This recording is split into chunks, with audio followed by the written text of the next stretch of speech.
Bienvenidos al podcast de la Iglesia Bíblica Bautista Antioquía, donde cada semana estaremos compartiendo la palabra de Dios con usted. Si quiere conocer más de nuestro ministerio, le invitamos a visitar nuestro sitio web en www.ministerioantioquia.com.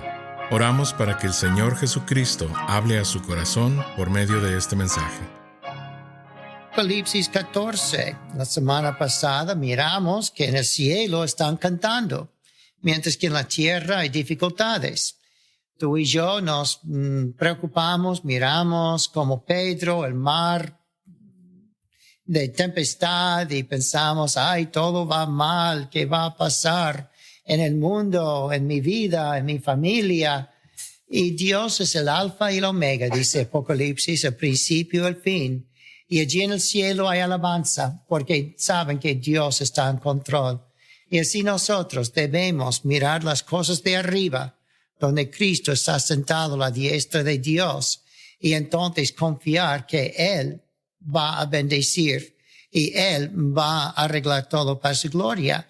Pero no significa que no habrá mártires en la iglesia, no significa que no habrá enfermos, no habrá persecuciones. Todo el libro de Primera de Pedro que predicamos el domingo, tanto como Apocalipsis, está aquí para decirnos, habrá dificultades, pero Dios está en control y no va a permitir las dificultades más de lo que Él puede manejar, y así que nos va a dar fe para poder alabarle y a tener lo que dice el salmista, un cántico en la noche. Hasta hay un programa en la radio que escuché mucho de niño y creo que por allí todavía se publica, que se llama Cantos en la Noche, y allí tiene música suave, lecturas bíblicas y cosas para recordar cristianos que aunque la vida parece a veces una noche, Dios está en control. Y podemos sonreír a través de las lágrimas y así glorificar al Señor. Bueno, acabamos de mirar eso y veremos más de esto la próxima vez en capítulo 15, pero la última 2/3 partes de capítulo 14 está hablando de gran sufrimiento y hasta de martirizo, y cómo uno puede aguantar si uno está sufriendo y perseguido. Pero esto está organizado en el tema de juicio. Vamos a ver que primero en versículo 6 es el evangelio del juicio. ¿Qué significa evangelio? ¿Recuerda? Buenas nuevas. Buenas nuevas de juicio. Parece raro esta contradicción, pero así es. El juicio final es buenas nuevas para los cristianos y para todo el mundo, sabiendo que Dios está en control y va a juzgar. Así tenemos primero en versículos 6 al 11 lo que podemos llamar el evangelio del juicio. Y entonces en versículos 12 y 13 tenemos los salvos del juicio. Aquí hay personas que a lo mejor han sido martirizados, pero son salvos. Y así que aunque sufren martirio, no pierden la vida eterna, y pasar de esta vida es solo entrar en la gloria eterna. Y por eso Cristo dice, aunque uno muera, vivirá. En Juan 11 con Lázaro, ¿verdad? Y así es, que Él es la resurrección y la vida. Y por eso la fe de los santos es que Dios está trayendo juicio a la tierra, pero está guardando los suyos en el cielo y cuando quiere, aquí en la tierra. Y la tercera cosa es el anuncio del juicio. La explicación de versículo 14 hasta el final de este capítulo. El anuncio del juicio realmente es un precursor de Apocalipsis 19. En Apocalipsis 19 es la gran batalla de Armagedón. Y lo que leemos aquí está anunciando eso sin decirlo, pero entonces al final va a explicar en detalle los juicios de la batalla de Armagedón. Pero antes hemos visto muchas de estas cosas. Cuando habló de terremotos, cuando habló de fuego y azufre cayendo como granizo del cielo, cuando habló de tantas guerras, rumores de guerras, pestes, ¿verdad? Tantas cosas que van a tener su culminación, su consumación en la batalla de Armagedón, unos meses antes de venir Cristo a la tierra. Y entonces, aquí está anunciando, eso vendrá, y estamos explicándolo en grandes rasgos primero, pero es el anuncio del juicio que vendrá. Así que primero las buenas nuevas del juicio, segundo los salvos del juicio, tercero el anuncio del juicio. Primero las buenas nuevas. ¿Cómo puede el juicio ser un evangelio? Vamos a leer versículo 6 aquí. ¿Quiere leer versículos 6 y 7 conmigo? Vi volar por en medio del cielo a otro ángel que tenía el evangelio eterno para predicarlo a los moradores de la tierra, a toda nación, tribu, lengua y pueblo, diciendo a gran voz, temed a Dios y dad gloria, porque la hora de su juicio ha llegado, y adorad a aquel que hizo el cielo y la tierra, el mar y las fuentes de las aguas. El hecho es que el juicio final es buenas nuevas para los cristianos. Cristianos por todos los siglos han sufrido, han sido martirizados, y para ellos la idea de que ya viene el juicio del diablo, ya viene el juicio de la maldad, viene el juicio del falso profeta, viene el juicio del anticristo, viene el juicio de toda la mundanalidad en la tierra. Vamos a tener todo eso juzgado y nosotros vamos a entrar en el reino del Señor. ¿No es esto buenas nuevas? Aleluya. Muy buenas nuevas, que el diablo será juzgado y toda la mundanalidad juzgado, pero para el mundo no lo creen así. Esa es la única vez en la Biblia que habla de un ángel predicando el evangelio. Pero no es el evangelio como ellos van a aceptar, es que significa buenas nuevas. Puede significar que va a anunciar Cristo murió por sus pecados, creen en el Señor Jesús. Pero no dice eso aquí, solo dice es un evangelio, pero da el mensaje, que es el evangelio eterno, predicar a los moradores de la tierra. Recuerda que hemos visto este dicho antes, moradores de la tierra, significa los que son terrenales, los que sienten que esto es su hogar, esto es todo lo que tienen, no esperan el cielo, ellos son moradores de la tierra, se sienten cómodos aquí, y así es que nosotros debemos tener nuestra morada celestial y sentirnos peregrinos, inmigrantes de la tierra, como predicamos de Pedro el domingo. Pero aquí nosotros miramos esto, que hay que predicarlo a ellos. Mira, ustedes que son moradores de la tierra, este evangelio es para que ser escuchado en toda nación, tribu, lengua y pueblo. El evangelio, ¿verdad? De decir que va a llegar a ellos, diciendo a gran voz. Muchas veces Dios habla de muchas maneras. Dice en Hebreos 1 que nos habló por medio de milagros y de visiones en los últimos días por Jesucristo. Pero el hecho es que nadie puede decir que no ha escuchado la voz del Señor. Su conciencia Dios usa como una voz a ellos. La mera creación, las cosas invisibles se miran por las cosas visibles, es la voz de Dios. Cada tribulación y prueba en mi vida es Dios diciendo, búscame a mí, ora a mí, acércate a mí. Así que cada cosa que se hace, las bendiciones, es la voz de Dios para decir, mira, debes agradecerme lo que te doy. Un día tendrás vida eterna si crees en el Señor Jesús. Y es la voz de Dios tentándonos con bendiciones si aceptamos al Señor.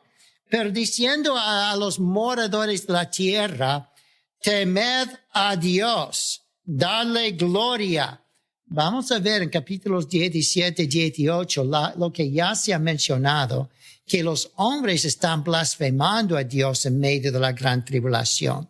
Ellos están diciendo, en vez de arrepentirme, mejor morir. Dios, deja las rocas caer sobre mí y encubrirme.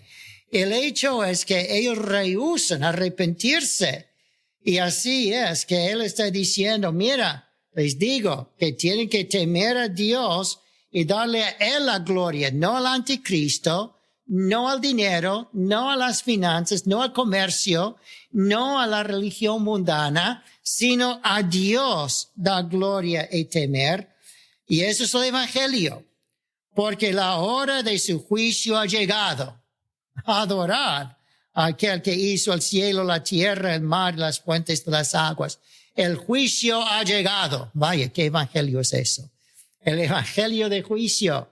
Si vas a esperar como un pecador, escuchar este ángel predicarle, es realmente buenas nuevas para cristianos. Buenas nuevas que el diablo será deshecho, que la maldad de la tierra será deshecho, pero ellos no lo escuchan como un evangelio. El evangelio del juicio es una cosa es una llamada para adorar que los incrédulos no quieren escuchar, pero está diciendo, si no te arrepientes, Dios va a juzgar la maldad y tú vas a estar juzgado con la maldad si él sigues en la maldad. Así que deja la maldad, busque al Señor. No van a querer aprovecharse del juicio, del evangelio de juicio en ese tiempo, pero no pueden decir Dios no los advirtió. No pueden decir, lo hizo a gran voz para que cada uno sepa que debe buscar al Señor. Versículo 8 sigue. Otro ángel, ya vino un ángel predicando el evangelio de juicio y otro ángel explica un poco de este juicio. Vamos a ver esto un poco más en Apocalipsis 17 y 18, pero por ahora menciona Babilonia, diciendo, ha caído Babilonia, la gran ciudad, porque ha hecho beber a todas las naciones del vino del furor de su fornicación. Hay un libro escrito hace siglos por San Agustín llamado La ciudad de Dios. El hecho es que muchas veces la palabra ciudad habla del poder político o habla de grupos de cristianos formando el pueblo de Dios, la ciudad de Dios. Puede hablar aquí de una ciudad en particular con edificios y todo eso. O puede estar aquí hablando de Babilonia como un grupo de personas en el mundo que están formando una política y un comercio mundanal que el Señor llama Babilonia, ¿verdad? El comercio de este mundo. Y puede ser que tiene su centro en Washington, en Nueva York, tiene su ciudad en Londres, puede ser su ciudad en Jerusalén, en Roma, puede ser esta Babilonia que entre ahora en entonces han tratado, si usted busca en una enciclopedia o el internet, puede decir Babilonia, ¿dónde está? Y fotos de Babilonia. Y van a mostrarle allí fotos de cómo cuando en Irak, donde estaba Babilonia, Saddam Hussein empezó a edificar y reedificar palacios y torres y cosas. Él quería reedificar Babilonia y entonces fue asesinado. Él mismo murió, lo que sea asesinado en este caso. Pero de cualquier manera, Babilonia puede ser una ciudad así, ¿verdad? Medio Oriente. O puede ser nada más, como digo, un grupo de negociantes en la tierra que controlan el negocio de la tierra. Tú sabes que estuve mirando hoy una cosa en el internet. No me acuerdo si estaba no importa en cuál estado de los Estados Unidos, pero un banco, Chase Manhattan Bank, a lo mejor tienes una cuenta en Chase, está poniendo una póliza que rehúsan dejarte pagar tus biles en Chase con dinero en efectivo. Tienes que pagarlo con crédito, a lo mejor hacer depósito, pero con un número de alguna manera para que puedan registrar cada transacción y controlarte de cómo hacer tus transacciones. Tiene un video de un señor gritando, no puse volumen porque pude ver su cara y todo, que estaba diciendo palabrotas en inglés muy feas, ¿verdad? Al banquero que estaba allí, porque rehusaba aceptar un billete de 20 o $100 para pagar un bill.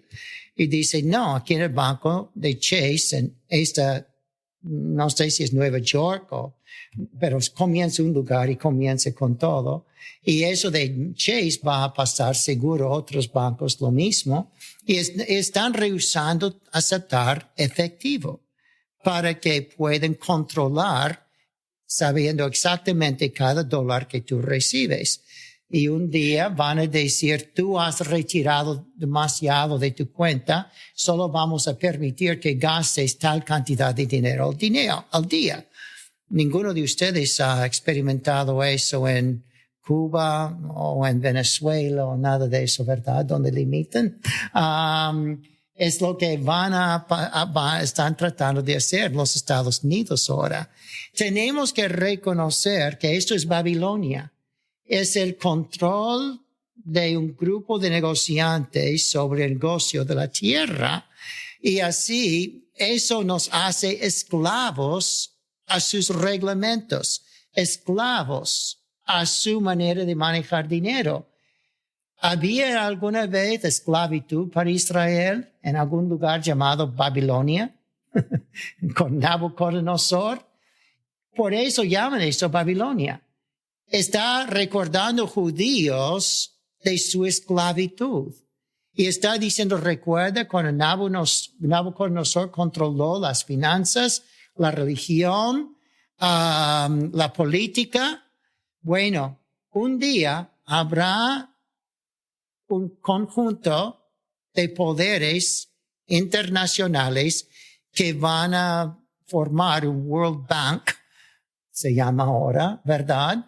Y allí entonces va a controlar la política, el dinero. Es que hay cosas pasando ahora ¿qué es el nombre que me llamarían, verdad, de uno que promociona rumores, verdad? Si digo las cosas que de verdad están por allí. Pero el hecho es que tenemos que reconocer que Dios va a permitir un Babilonia a levantar. A lo mejor tendrá su lugar central en un lugar otro. Antes pensaron que era Suiza, porque tenía una computadora súper grande en Suiza y dijeron todo el dinero va a ir por allí, ¿verdad? Es que no sé si ustedes saben que la última elección de 2020, todas las votaciones de aquí no fueron contados aquí. Fueron contados en Suiza o en China. Es que con las computadoras enviaron nuestros votos allí para calcular y entonces enseguida volverlos atrás. El hecho es que la política, las finanzas, es cosa internacional ahora. Es cosa que quieren un solo mundo y un solo control sobre todo. Y eso es Babilonia al último día. Parece que está llegando hasta allí ahora.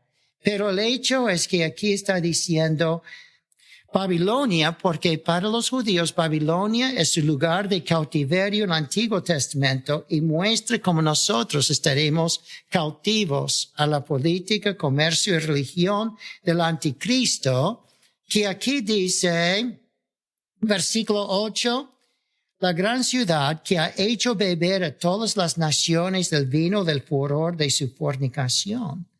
Dice, la fornicación siempre habla aquí puede hablar de comercio, de cómo amar el dinero más que amar a Dios, es como fornicación espiritual.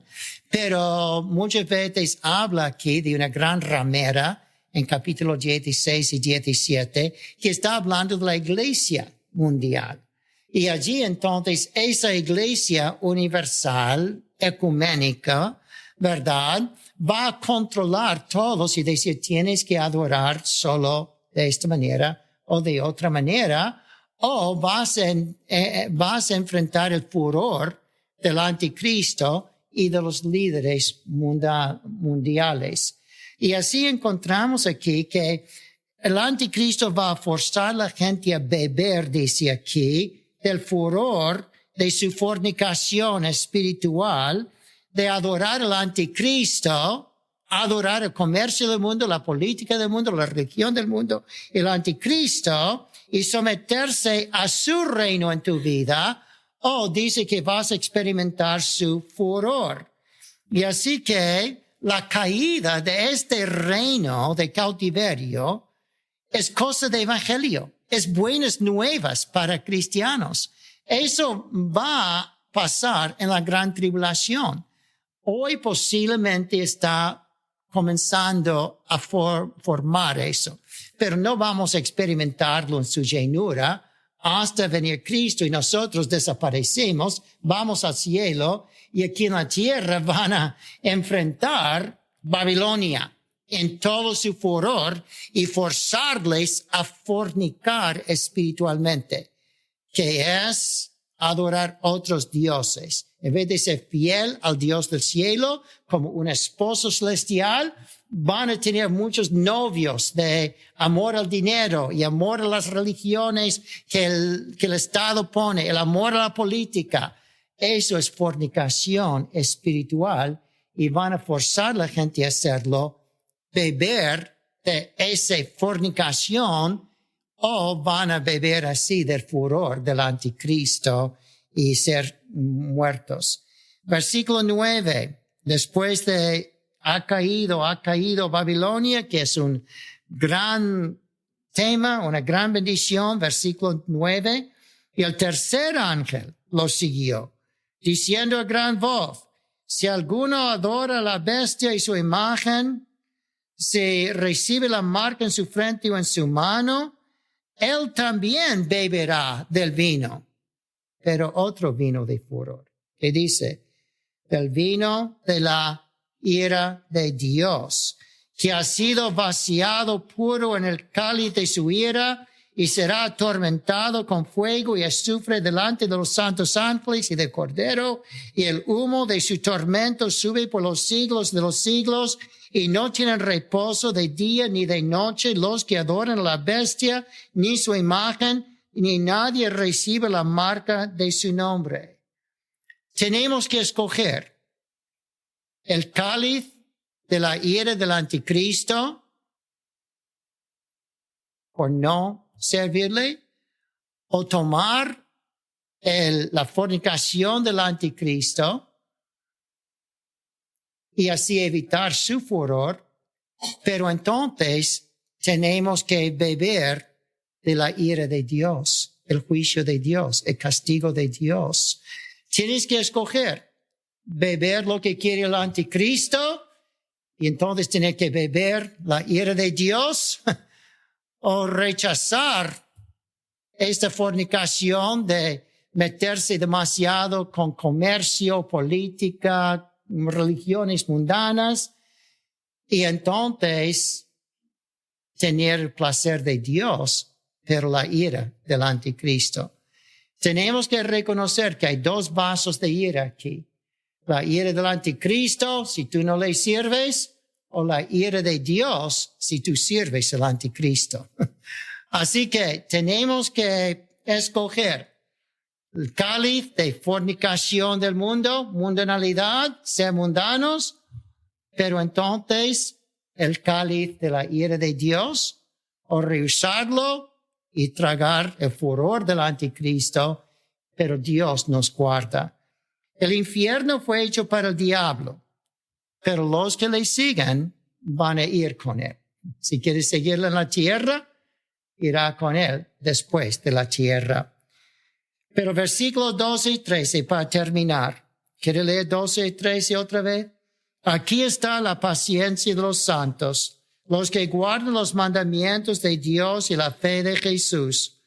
Oí una voz que desde el cielo me decía, escribe, Bienaventurados de aquí en adelante los muertos que mueren en el Señor. Sí, dice el Espíritu, descansarán de sus trabajos, porque sus obras con ellos siguen. Amén. Esta, dice, es la paciencia de los santos, sabiendo que por fe, porque habla aquí por fe en Jesús, si yo tengo fe que Dios va a traer su juicio, es mejor rechazar al anticristo y tener la bendición de Dios. La fe de los santos les hace pacientes para aguantar la ira del anticristo y así vivir para el Señor. La fe de Jesucristo produce aquí paciencia. Aquí está la paciencia de los santos. La fe de Jesucristo produce obediencia en la hora de prueba, cuando el diablo nos tienta, nos amenaza y hasta nos mata. Nos hace santos, los que guardan sus mandamientos. Nos hacen pacientes, la paciencia de los santos para aguantar las pruebas que tenemos que aguantar para servir al Señor. Y la fe en Jesucristo nos da fuerza para enfrentar hasta la muerte. Bienaventurados de aquí en adelante los muertos que mueren en el Señor. Y parece que habla de los que están martirizados por el Señor, ¿verdad? Aunque usamos este versículo en muchos funerales, ¿verdad? Porque es la verdad para todos los cristianos. Los que mueren en el Señor son bienaventurados. Pero aquí está hablando en particular de los que están martirizados. Esto es la paciencia de los santos. Una fe que les hace pacientes, una fe que les hace santos, guardando sus mandamientos, y una fe que les hace ser fieles hasta la muerte si fuera necesario para el Señor, sabiendo que en la muerte tienen bienaventuranza y en la muerte tienen descanso de sus trabajos, y en la muerte, si es una muerte para el Señor, sus obras con ellos siguen. Tienen un testimonio que sigue en la tierra hasta que venga Cristo. Si uno ha sufrido y hasta muerto por el Señor, y otros dicen, ¿cómo puede sufrir tanto para el Señor? Esto es la paciencia de los santos. Es lo que produce la fe. La habilidad hasta de morir para rechazar el mundo, las cosas del mundo, los placeres del mundo, para poder servir y seguir a Jesucristo. Que el Señor nos haga tener la paciencia de los santos y así tener gozo y paz que un día, aunque tenemos que morir para servir al Señor, estaremos con el Señor descansando de nuestros trabajos, pero nuestras obras, la tierra, testimonio, nos va a seguir para la gloria del Señor. El predicador ha terminado su mensaje y ahora solo queda hacerle las siguientes preguntas. Estimado amigo o amiga, ¿quisiera tener la seguridad que al morir irá al cielo? ¿Está su confianza de salvación en el Señor Jesucristo? La preciosa esperanza de la vida eterna y todos los medios de la gracia de Dios para vivir una vida santa solamente se encuentran en el Señor Jesús. La palabra de Dios nos enseña, en Juan capítulo 3, versículo 16, que el amor de Dios por nosotros es tan grande que Jesús, el Hijo de Dios, murió en la cruz del Calvario para salvarnos de la condenación justa por nuestros pecados, y también resucitó de entre los muertos al tercer día. Nosotros debemos arrepentirnos de nuestros pecados y confiar en Jesús para salvarnos de la condenación justa por ellos. La Biblia dice en Efesios capítulo 2, versículo 8, que es por medio de la fe en Cristo que podemos ser salvos. Le motivamos a que se acerque a Dios con humildad, arrepentido de sus pecados y confiando en la palabra de Dios, que Jesucristo pagó la deuda por sus pecados para que usted y todo aquel que crea en Él reciba vida eterna y nueva vida aquí en la tierra para la gloria de Dios y bendición de su alma. Estimado oyente, quisiera aclarar que ninguna oración le salva a nadie. Solamente nuestra fe puesta en Jesús y su sangre derramada en la cruz. Con esto dicho, la Biblia nos enseña en Romanos capítulo 10, versículos 9 al 10, que si confesares con tu boca que Jesús es el Señor, y creyeres en tu corazón que Dios le levantó de los muertos, serás salvo. Porque con el corazón se cree para justicia, pero con la boca se confiesa para salvación. Si desea este día recibir a Jesús como su Señor y Salvador, le invito a orar la siguiente oración conmigo. Señor Jesús, confieso que soy pecador y que he pecado en contra de Dios. Hoy vengo ante ti para pedirte perdón.